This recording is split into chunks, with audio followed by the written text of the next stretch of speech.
Je n'oublierai jamais le jour où je suis entré chez Pinnacle Enterprises avec ma serpillière et mon seau. Juste un autre matin dans mon uniforme bleu marine.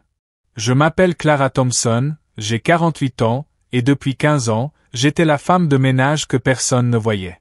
Les cadres, en costumes élégants, passaient en courant devant moi, leurs chaussures brillantes claquant sur les sols en marbre de ce gratte-ciel de Chicago. Pour eux, j'étais invisible. Jusqu'à ce que je ne le sois plus. Tout a commencé avec un café renversé et un rire cruel du PDG, Victor Lane, qui résonnait dans les couloirs. C'est alors que j'ai décidé qu'il se moquerait de moi pour la dernière fois. Chaque soir, je poussais mon chariot à travers ces bureaux vides, la silhouette de la ville brillant à travers les grandes fenêtres. Le bureau d'angle de Victor était le pire. Des papiers éparpillés, des tasses de café partout, comme s'il possédait l'endroit. Eh bien, il se comportait comme s'il le faisait. Je l'entendais aboyer des ordres toute la journée, licencier des gens sans y penser, rire avec ses amis en parlant de faire des coupes budgétaires.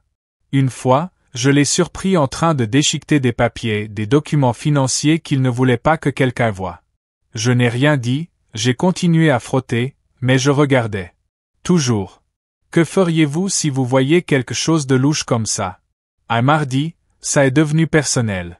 J'étais en train de passer la serpillière dans le hall quand Victor est arrivé, tout fier, avec son équipe, sourire en coin et voix forte.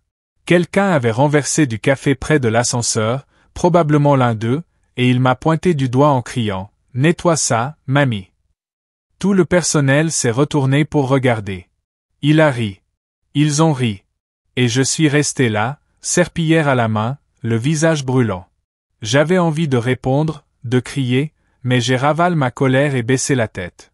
Cette nuit-là, seul avec mon chariot, je me suis fait une promesse, il paierait pour ça. Vous est-il déjà arrivé de devoir ravaler vos mots comme ça? Je n'ai pas toujours été juste une femme de ménage.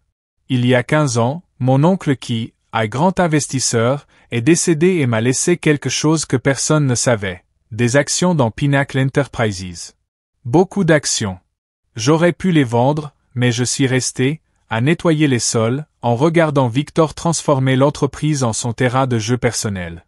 Je voyais de bonnes personnes, agents d'entretien, assistants, se faire licencier pendant qu'ils s'achetaient un autre yacht.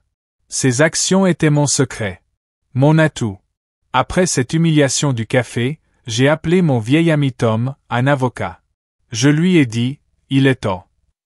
Quelle est la plus longue attente que vous ayez eue pour régler un compte? Tom m'a retrouvé dans un petit restaurant, loin des regards de Pinnacle. Autour de frites grasses, je lui ai tout raconté, les licenciements de Victor, les papiers déchirés, la façon dont il nous traitait comme des déchets. Tom s'est penché, les yeux perçants. Clara, tu es l'actionnaire majoritaire. Tu as le pouvoir de mettre fin à ça. J'avais pris des photos de ces papiers avec mon téléphone, les glissant dans mon chariot. Des preuves. Des choses réelles. Des chiffres qui ne correspondaient pas. Des courriels sur des licenciements illégaux. Tom a souri, on va lui tomber dessus lors de l'assemblée des actionnaires. J'ai hoché la tête, le cœur battant la chamade. Avez-vous déjà surpris quelqu'un en train de faire quelque chose qu'il pensait pouvoir cacher?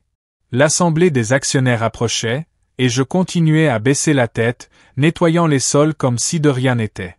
Victor se pavanait en vantant des profits records tandis que je dépoussiérais son bureau. Mon téléphone vibrait avec les messages de Tom, les preuves sont solides. Je me glissais dans la salle de copie tard le soir pour imprimer des courriels que j'avais récupérés à la poubelle. Preuve qu'il harcelait le personnel, truquait les rapports. Mes mains tremblaient, mais je me sentais vivante. Une nuit, je l'ai entendu au téléphone, riant de serrer les petites gens. J'ai souri intérieurement. Il n'avait aucune idée de ce qui l'attendait. Quelle est la chose la plus rusée que vous ayez jamais faite? La nuit avant la réunion, je n'arrivais pas à dormir. Assise dans mon petit appartement, je regardais la pile de papier que Tom avait organisée. Chaque mensonge que Victor avait raconté, chaque dollar qu'il nous avait volé, exposé en noir et blanc. Mon uniforme était accroché à la chaise, sentant encore l'eau de Javel. Le lendemain, je reviendrais, serpillière à la main, et il rirait, jusqu'à ce qu'il ne rit plus. J'ai pensé à mon oncle, à la confiance qu'il m'avait accordée avec ses actions.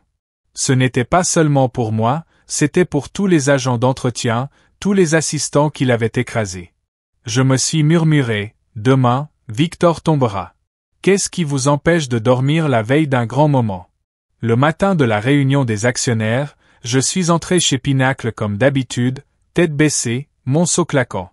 La salle de réunion bourdonnait de costumes, Victor trônait en bout de table, sûr de lui, comme un roi. J'ai attendu dans le couloir, les mains crispées sur mon chariot, jusqu'au message de Tom, maintenant. J'ai franchi les portes, toujours en uniforme. Tous les regards se sont tournés vers moi. Victor a ricané, qu'est-ce qu'elle fait là? Il m'a fait signe de partir d'un geste méprisant.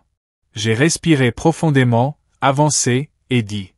Je ne suis pas juste la femme de ménage, Victor. Je possède cette entreprise. Le silence est tombé comme un coup près. Vous avez déjà vu le visage de quelqu'un se décomposer comme ça? Victor a éclaté de rire, faux et bruyant. Très drôle, ma belle, retourne à ta serpillière. Le conseil a ri, nerveusement. Je n'ai pas bougé. J'ai sorti mon dossier, l'ai posé sur la table et commencé à lire. Rapports falsifiés, licenciements illégaux, ses propres courriels nous appelant « jetables ». Les visages sont devenus livides. Je détiens les actions, ai-je dit d'une voix ferme. Et j'ai les votes. Tom est entré, document en main, confirmant mes dires. La mâchoire de Victor s'est crispée. Tu n'as pas le droit, a-t-il balbutié. Si. Tu es viré, Victor. À l'instant. Vous avez déjà vu un tyran s'écraser? La salle s'est remplie de murmures. Victor, le visage écarlate, les poings serrés, a grogné, ce n'est pas fini. Puis il a quitté la pièce en furie. Je suis resté calme, le regard suivant sa sortie. Puis je me suis tourné vers le conseil. Dès aujourd'hui, tout change. Plus de licenciements pour le profit. Plus de gens traités comme des déchets. Ils ont hoché la tête, encore sous le choc. Mais je n'en avais pas fini. J'ai sorti mon téléphone, montré une photo de l'équipe de nettoyage. Ces gens méritent des augmentations. À partir de maintenant. Quelques applaudissements timides ont éclaté, puis plus fort. Pour la première fois en 15 ans, je me suis senti visible. Vous avez déjà eu ce moment où vous pouvez enfin parler? Victor n'est pas parti en silence.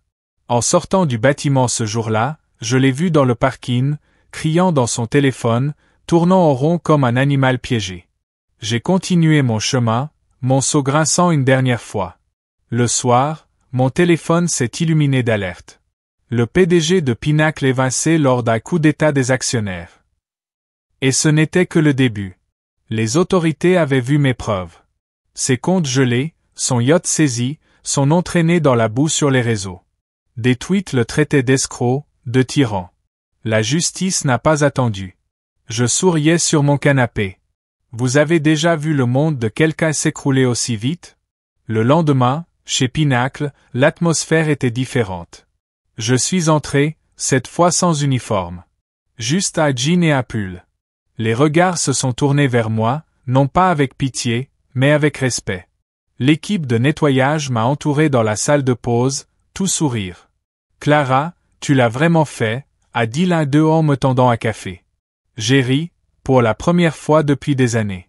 Plus tard, j'étais assise dans l'ancien bureau de Victor, en train de signer des papiers pour les augmentations, des règles éthiques. La vue était la même, mais désormais, elle m'appartenait. Je n'étais plus invisible. Qu'est-ce que ça fait d'être enfin vu après des années à être ignoré? La nouvelle s'est répandue vite. Avant midi, ma boîte mail débordait, journalistes, anciens collègues me remerciant. Un message m'a particulièrement touché, un agent d'entretien licencié par Victor pour avoir demandé un jour de maladie. Tu nous as rendu notre dignité, écrivait-il. Les larmes me sont montées aux yeux.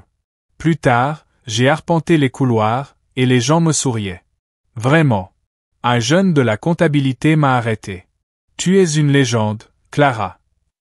J'ai haussé les épaules, je fais juste ce qu'il faut.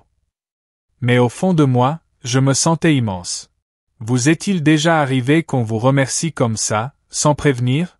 Ce soir-là, je suis retourné au petit restaurant où Tom et moi avions tout planifié. Il était déjà là, assis, m'attendant. Tu fais le buzz, Clara, m'a-t-il dit en me montrant son téléphone. La femme de ménage devenue PDG, c'est partout. J'ai ri, secoué la tête. Je voulais juste que Victor parte. Tom s'est adossé à sa chaise. Tu as fait bien plus que ça. Tu as réveillé toute l'entreprise. On a trinqué avec des canettes de soda comme des gamins, les lumières de Chicago scintillant au loin, comme toujours. Mais moi, je me sentais différente. Plus forte. J'avais attendu pendant 15 ans. Et maintenant, j'avais gagné. Quelle est la plus douce victoire que tu aies jamais goûtée? Une semaine plus tard, j'ai reçu un appel d'une chaîne locale. Ils voulaient m'avoir en direct. J'ai accepté, le trac au ventre. Sous les projecteurs, j'ai raconté mon histoire, la serpillière, les actions, la chute de Victor. L'animatrice s'est penchée. Pourquoi avoir attendu si longtemps? J'ai fait une pause, puis répondu. J'avais besoin de preuves. Et du bon moment. Les appels ont afflué. Des gens m'applaudissaient, certains pleuraient, disant que je les avais inspirés à s'exprimer au travail. Je suis sorti du studio tremblante, mais fière. T'est-il déjà arrivé d'inspirer quelqu'un sans même essayer? De retour chez Pinacle, j'ai commencé par de petits changements qui semblaient grands. J'ai installé une boîte à idées dans la salle de pause. Le premier mot disait « plus de café ». J'ai ri et commandé une nouvelle machine. Ensuite, j'ai rencontré l'équipe de nettoyage. De quoi avez-vous besoin? Meilleurs horaires. Des gants qui ne se déchirent pas. C'est fait. Un gars, Miguel, m'a pris à part. Ma fille t'a vu à la télé, m'a-t-il dit. Elle veut devenir comme toi.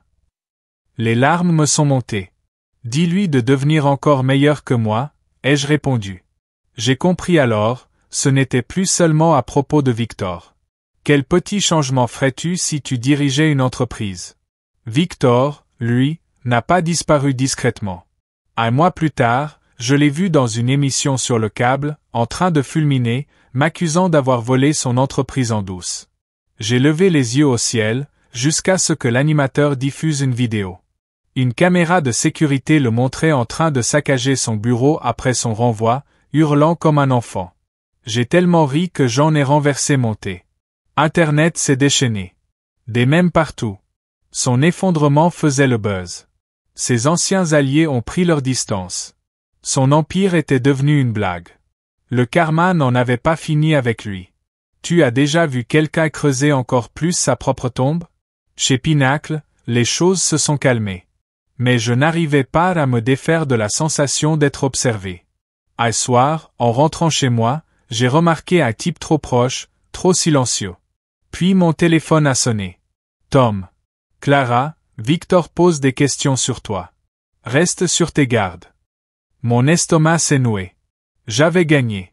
Mais lui, il ne lâchait pas. Le lendemain, j'ai engagé un service de sécurité pour l'équipe. Par précaution. Mais je n'avais pas peur. Je l'avais affronté une fois. Je le referais. Ma serpillière n'était plus mon arme. Ma voix l'était. Quelqu'un a-t-il déjà essayé de te rabaisser après que tu te sois élevé? Victor a tenté une dernière attaque, rapide. Un matin, un avocat est arrivé chez Pinacle, avec une plainte, disant que j'avais manipulé les actions. Je l'ai rencontré dans le hall, aussi calme que jamais. Consultez les archives, ai-je dit en lui tendant le testament de mon oncle, notarié, irréprochable. Tom était là aussi, souriant. L'avocat a parcouru le document, bafouillé, puis est reparti. Quelques heures plus tard, la nouvelle est tombée. L'affaire de Victor rejetée. Les juges l'ont qualifié de ridicule. Ses frais juridiques ont explosé. Ses derniers alliés ont abandonné. Il était fini. Pour de bon. J'ai soufflé. Enfin libre. T'est-il déjà arrivé de voir quelqu'un se prendre son propre piège en pleine figure? Un an plus tard, Pinacle est méconnaissable. J'y suis toujours. Pas en uniforme, mais aux commandes. Les équipes ont eu des augmentations. Les licenciements ont cessé. Les gens sourient vraiment dans les couloirs. J'ai encadré ce tout premier mot dans la boîte à idées. Plus de café. Il trône sur mon bureau. Un rappel de pourquoi je suis là. Victor? La dernière nouvelle disait qu'il vendait des appartements dans une ville paumée. Fauché. Oublié. Moi? Je ne suis pas une héroïne. Juste une femme de ménage qui en a eu marre. Si j'ai pu le faire, toi aussi tu peux. Clique sur j'aime, abonne-toi, et explore les autres histoires sur la playlist à l'écran. À ton avis, où le karma frappera-t-il la prochaine fois?